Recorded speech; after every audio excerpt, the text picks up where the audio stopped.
Muy buenos días a todos. Tengo el agrado de ser la moderadora de este primer foro titulado Brecha Digital e Inclusión de Comunidades Indígenas, el caso de Zapaqui.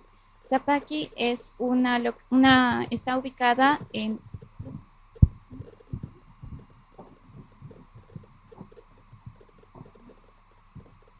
Bien, Zapaqui es un pueblito que está ubicada en la provincia de Loaiza, en el departamento de La Paz, Bolivia.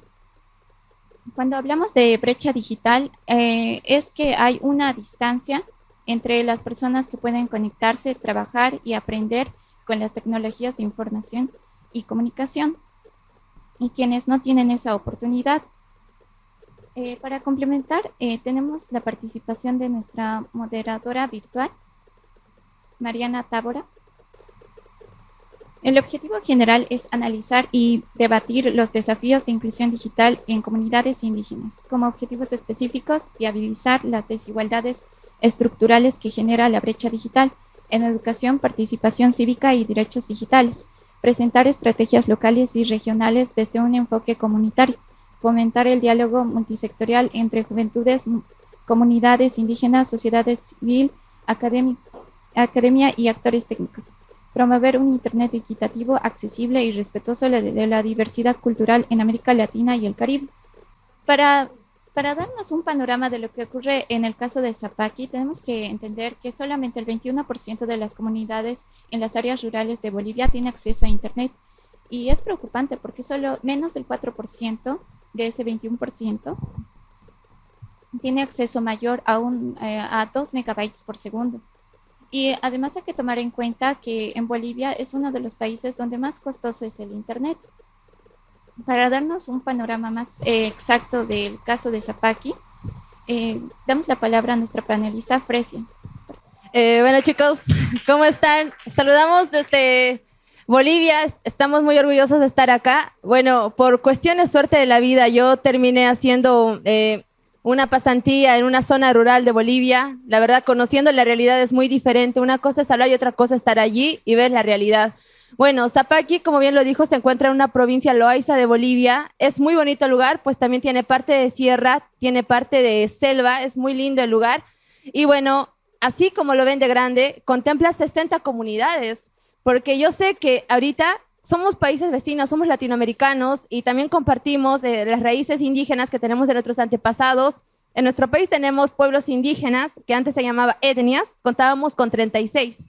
Bueno, pero ahora se los llama pueblos indígenas originarios y se los reconoce. No somos un estado plurinacional, en las cuales pues yo he podido evidenciar y hay un porcentaje que menos del 30% de estas zonas rurales tienen conexión a Internet. Y ¿saben qué? No solamente se trata de tener conexión a Internet, siendo de que muchas personas no cuentan con dispositivos.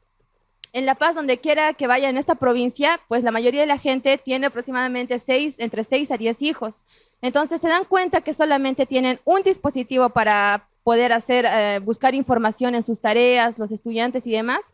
Entonces, pues es un tema alarmante. ¿Por qué? Esto los limita tanto en el ámbito político, en el ámbito social, en el ámbito económico. Es por eso que es importante que hagamos visible esta región en Bolivia, que es la comunidad de Zapaqui, porque no solamente, a ver, me enfoco en esto, también entre el tema de las mujeres, que muchas personas no tienen acceso a la justicia, no saben cómo denunciar o cómo llamar. Si no tienes Internet, no tienes conexión a Internet, entonces, ¿cómo haces eso? O sea, ¿cómo te garantizan la justicia? Porque es importante. Estas personas caminan horas y horas para ir a estudiar, horas y horas para ir a denunciar. ¿Y cómo les facilitaría la vida si tuvieran conexión a Internet? Ahora también tocamos otros temas que también nos decían que es importante que contemos con los servicios básicos y que esto también se reconozca en nuestra Constitución.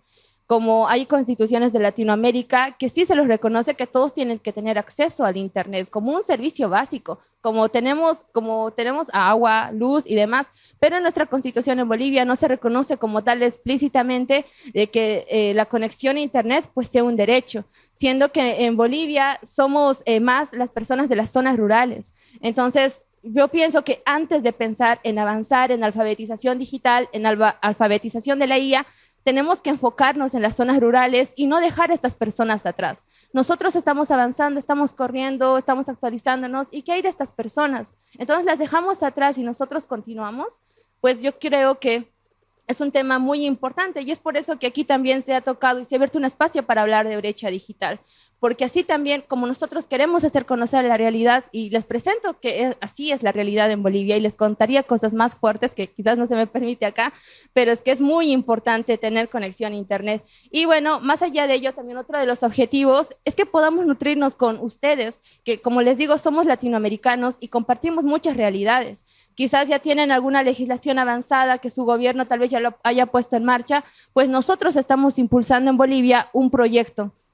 Yo me encuentro actualmente allí, pues es en relación a redes vivas, en las cuales quiero trabajar con jóvenes, no lo hemos presentado aún, está en elaboración, pues para que podamos tener alianzas con otras organizaciones, ¿no? Entonces, pero más adelante les voy desarrollando esto, le doy la palabra a nuestro querido amigo Balbu de México.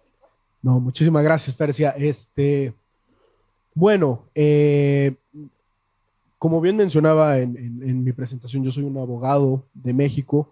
Actualmente estoy coordinando la defensa constitucional del pueblo de San José Cetina, Puebla, que es un pequeño pueblo que, bueno, la mayoría habla lengua náhuatl, descendientes de los mexicas, y aquí yo creo que, bueno, la experiencia es un poco diferente, ya que el caso de San José Cetina no solamente es un caso de marginación y ya, ¿no? O sea, aparte hay un ataque activo contra la subsistencia cultural y material de la comunidad, ¿no? El territorio de San José Cetina está muy cerca de un macrodesarrollo inmobiliario en Puebla muy famoso llamado Lomas de Angelópolis, el cual, bueno, por sí solo podría ser un municipio y así parece, ¿no? Tienes que atravesar diferentes casetas para llegar y es gigantesco. La mancha urbana poco a poco ha ido alcanzando a este pueblo, San José Cetina, y actualmente hay una inmobiliaria que, por medio de bueno, actuaciones que posteriormente se intentará o se busca probar de ilegales, ¿no? Han intentado despojar esta comunidad o efectuar un desplazamiento forzoso, ¿no? Incluso en términos de legislación internacional.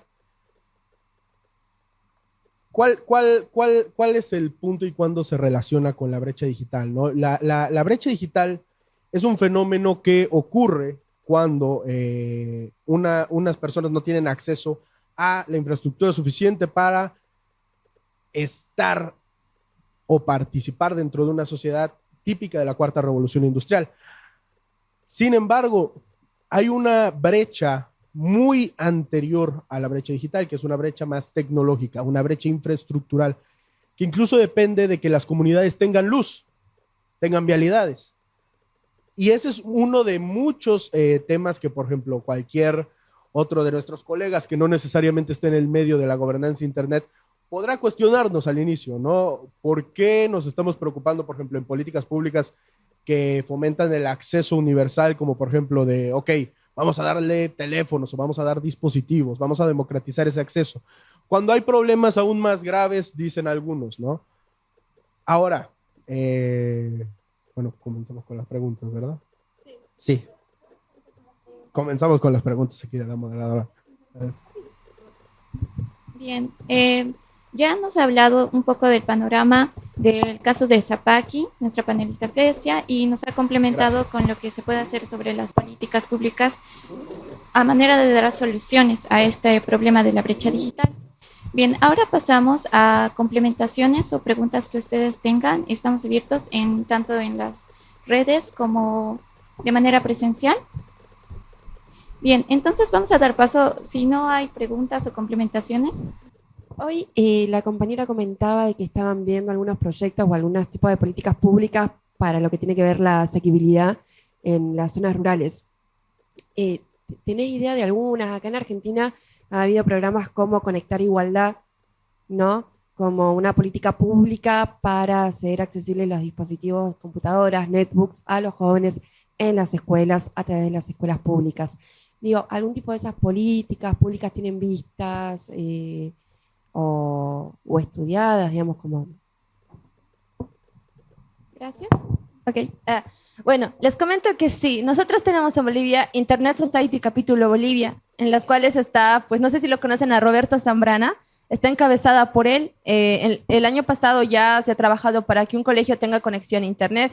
Ha sido un proyecto muy factible ya aquí porque ha sido organizado por uno de los miembros de Internet Society en coordinación con el presidente, ¿no? Roberto Zambrana. Ahora, lo que en Bolivia sucede es de que sí tiene que haber un movimiento y una necesidad de parte del pueblo de decir de, yo quiero Internet, ¿no?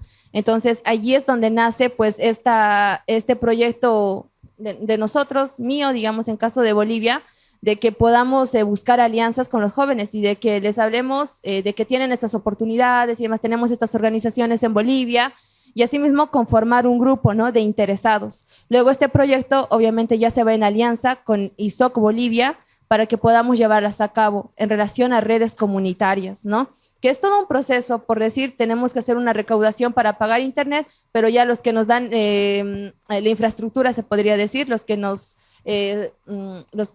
financian eso, pues es Internet Society en alianza con otras organizaciones también. Muchas gracias. ¿Alguien más tiene alguna pregunta o complementación? Sí. Buenos dias, meu nome é Lucas, Lucas, não sei se está por certo.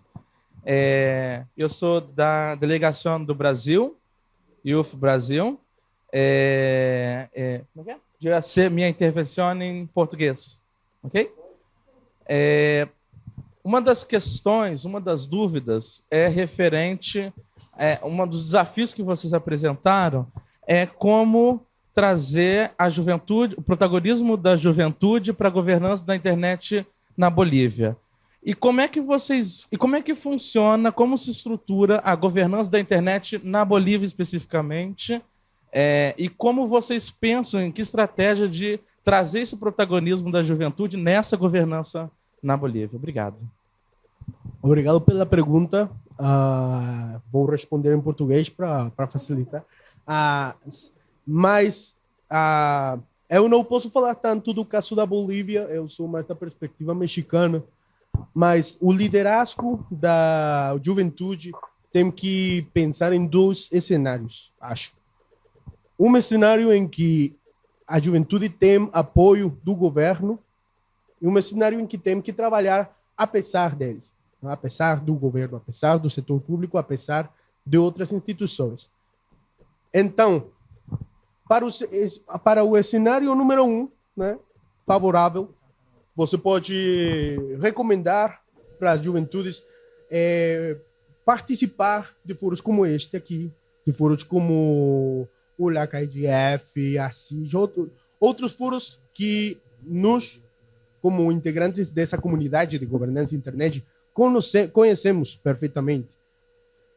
Mas, quando a gente tem pressão militar, econômica, política, mediática, muitas vezes é insuficiente fazer palestra. O que eu posso recomendar e o que eu tinha visto na minha experiência no México que tem funcionado, primeiramente é uma rama de ativismo, de resistência coletiva. Por exemplo, no caso de São José Cetina, no Puebla, em ocasiões quando a polícia, porque é uma colução entre o setor privado e o setor público para desalojar, para desplaçar a galera, muitas vezes o policial utiliza drones. Então, as comunidades indígenas não têm nem conhecimento para contrarrestar essas intervenções com drones que são invasivas e tampouco têm o conhecimento suficiente para saber se isso aí é uma arma letal ou se é um dispositivo para reconhecimento do território, né? Havendo dito isso, essa é uma área, não? Uma juventude pode entender essas tecnologias com um pouquinho mais de facilidade que, por exemplo, os adultos maiores que habitam na comunidade, e pode explicar e fazer ênfase nas estratégias que tem que adotar. Por exemplo, a comunidade, a gente tem recomendado que pensaram, não, em alguma maneira de contrarrestar os drones, mas para isso você tem que explicar como é que um drone funciona.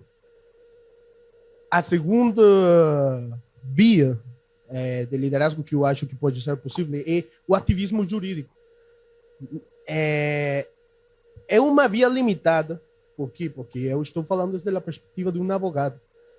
Mas não toda a gente conhece as leis e não sempre as leis são efetivas para proteger os direitos, infelizmente. Então, esse caminho tem provado ser efetivo sempre quando esteja acompanhado de intervenções políticas, ativismo material, mas ao final tem que ser complementares. Assim é que eu acho que a juventude pode fazer um impacto na situação que tem na sua comunidade. Obrigado.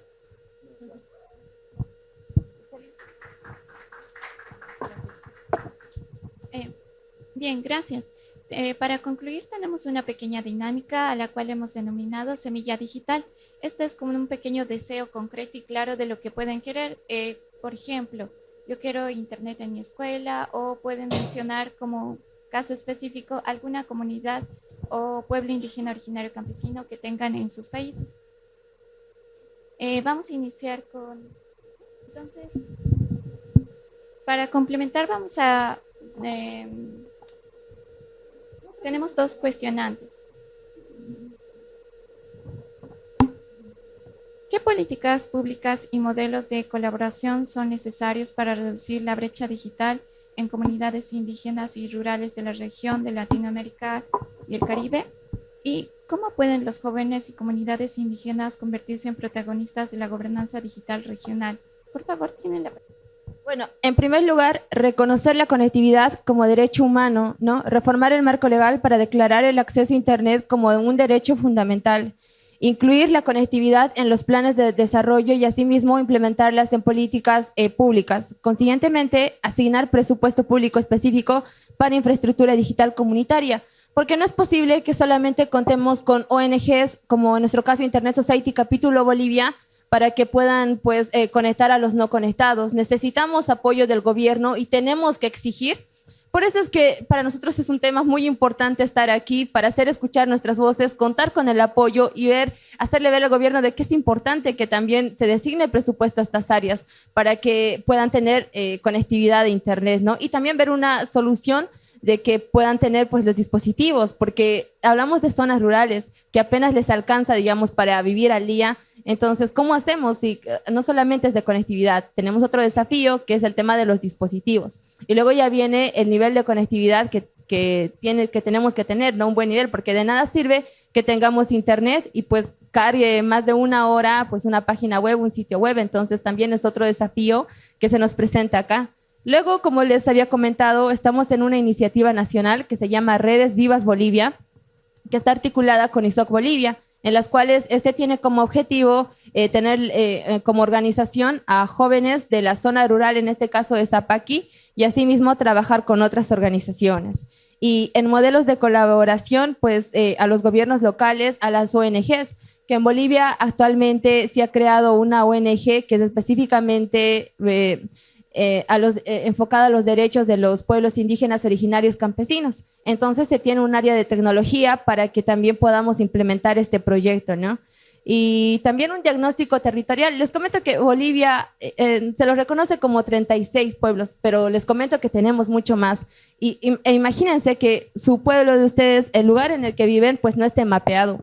Es importante que también hagamos este diagnóstico para ver cuántas personas más no están conectadas a Internet, porque si no tenemos estos datos, pues difícilmente vamos a hablar de algo real, ¿no? De cuántas cantidad de personas tenemos, cómo podemos financiarlas a estas regiones y demás. Entonces, por ello, es importante también tomar en cuenta el mapeo. Bueno, y como digo, aunando un poquito más a la pregunta que es, ¿qué cosas se pueden hacer, no? Más allá, no me voy tanto del lado de políticas públicas, yo más que otra cosa trato de ver, por ejemplo, cómo se responde a las invenciones tecnológicas desde el derecho, ¿no? Para ello, yo creo que es fundamental crear, o bueno, más bien, no crear, reconocer el derecho a la tecnología. Derecho a la tecnología en abstracto, obviamente, incluyendo en él las cuestiones de accesibilidad como un núcleo mínimo vital. Se podría empezar a desarrollar un poquito más la noción de un derecho a la tecnología en el marco interamericano. Si lo equiparamos a uno de los derechos DESCA, ¿no? Los derechos económicos, sociales, culturales y ambientales, ¿no? ¿Bajo qué principio? Argumentando que existe una interoperabilidad entre la infraestructura tecnológica, el acceso a ella y la tutela de estos derechos. Esto se vio más que evidenciado durante la pandemia de COVID-19, ¿no? En México hubo una deserción escolar absurda. ¿Por qué? Pues porque la gente no estaba preparada para asumir asumir el costo de infraestructura tecnológica individual que necesitaban, ¿no?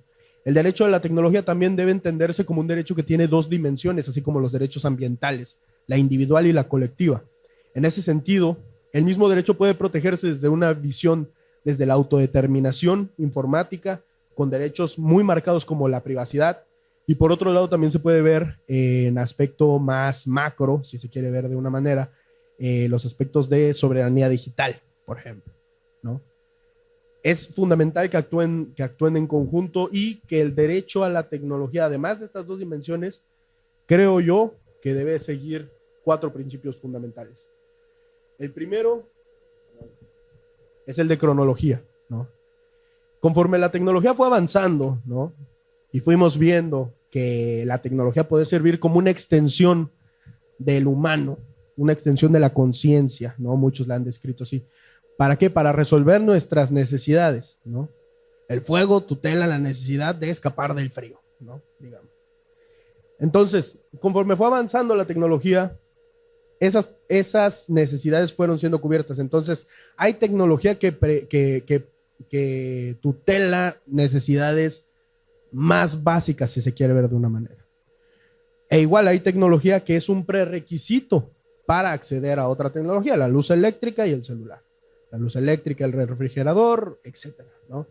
Entonces, ese es el principio de cronología. El principio de relevancia es que, bueno, nos atendamos a lo que es útil en el momento presente. No nos serviría de nada una política pública que incentive el uso del telegrama, ¿no? De nada, ¿no? Entonces, esa es una limitante al principio de cronología. El principio de intergeneracionalidad. ¿A qué me refiero con esto? Al igual que en derecho ambiental, la intergeneracionalidad obliga al legislador a pensar que sus actos presentes tienen consecuencias en generaciones futuras. Y esto es algo que en regulación tecnológica tiene que estar muy claro. ¿Por qué? Porque el rumbo que se toma en cuanto a la dirección del desarrollo tecnológico impacta no solo a los desarrollos tecnológicos de ahorita, sino que esas bases sobre las que se va edificando impactan a el futuro posible de los nuevos avances de la tecnología y la temporalidad. Las regulaciones tecnológicas tienen que ser atemporales. ¿A qué me refiero con esto? Me refiero a que no nos podemos, en un plano de regulación, no nos podemos enfocar en regular Internet, en regular IA, en regular computación cuántica. ¿Por qué? Porque todo eso va a traer nuevas tecnologías que van a superar a las anteriores. También hay que pensar en que la tecnología actúa de forma transversal. Cuando tenemos fintech o blockchain y luego tenemos IA, encontramos una manera de unir las dos. Entonces se vuelve, como dirían aquí, un quilombo regulatorio, ¿no? Entonces, por eso es que no debemos hacer referencias a tecnologías específicas. Eso es lo que yo creo que debería pasar con respecto para empezar a ver el tema de la brecha. Gracias. Sí, no, muchísimas gracias a los excelentes ponentes, que creo que me ha parecido algo súper completo. De verdad, muchísimas gracias por darnos este panorama tan necesario como menciona la compañera, de verdad. Porque claro, si no se nombra, no existe, si no se está ahí presente, no se entiende ni comprende cómo todas estas situaciones que abstracta y teóricamente suenan muy indescifrables, pero las personas que están ahí lo viven a carne propia, como si el Internet ahora se ha vuelto un bien, creo, fundamental, un recurso vital. O sea, ¿cuánto tiempo pasamos, digamos, en las redes sociales? Es más, muchas de las personas se quedan sin acceder a cierto tipo de información súper esencial para ejercer o poder tener claro el panorama político, social que venimos atravesando, y no lo hacen porque el canal donde se predominan o donde se antesala todas estas noticias es las redes sociales. Y además no saben ni siquiera, digamos, a qué fuente es fidedigna, qué fuente es objetiva, a qué fuente consultar, o si es simplemente fake news o desinformación. Entonces, pensamos un poco en todas estas cuestiones también de la conectividad, que es el primer paso justamente para lo otro. Entonces, muchísimas gracias, compañeros, por esto. Me mencionaron que también tenían como que una dinámica, semilla digital. Sí, sí, por favor. Después de la semilla digital hay unos anuncios así chiquitos y después vamos a hacer un receso pequeñísimo para pasar a la siguiente sala. Bien, para cerrar tenemos esa pequeña dinámica de la semilla digital, que es como un pequeño deseo concreto que puedan querer. Por favor, un ejemplo. Por ejemplo, algo que podría ser como internet en mi barrio, algo así bien concreto, o como conexiones comunitarias o alfabetismo digital, frases cortitas. Frases que se nos hayan quedado de esta... Sí, para tomar... A ver, aquellos que nos están siguiendo en la transmisión, pues también pueden poner sus frasecitas y demás, algo que les haya quedado, así como algo, palabras claves de lo que les hemos comentado un poquito. Si nos pueden apoyar con eso igual en la transmisión. Ahora, algo que también quería comentarles y el punto clave por la cual estamos aquí, como les comentaba, estamos trabajando en un proyecto y pues nos gustaría mucho que se puedan sumar ustedes si les interesa, porque estoy segura de que tenemos casos que ya se han llevado a cabo en sus países, tal vez iniciativas que como el nuestro recién se va a dar. Entonces quisiéramos también complementarnos con ustedes y pues construir algo bueno, en nuestro caso que nos apoyen, ¿no? Recibir el apoyo de ustedes para Bolivia. Entonces vamos a estar muy agradecidos con su apoyo. Ustedes si quieren sumarse a este proyecto, igual trabajamos con Internet Society Capítulo Bolivia.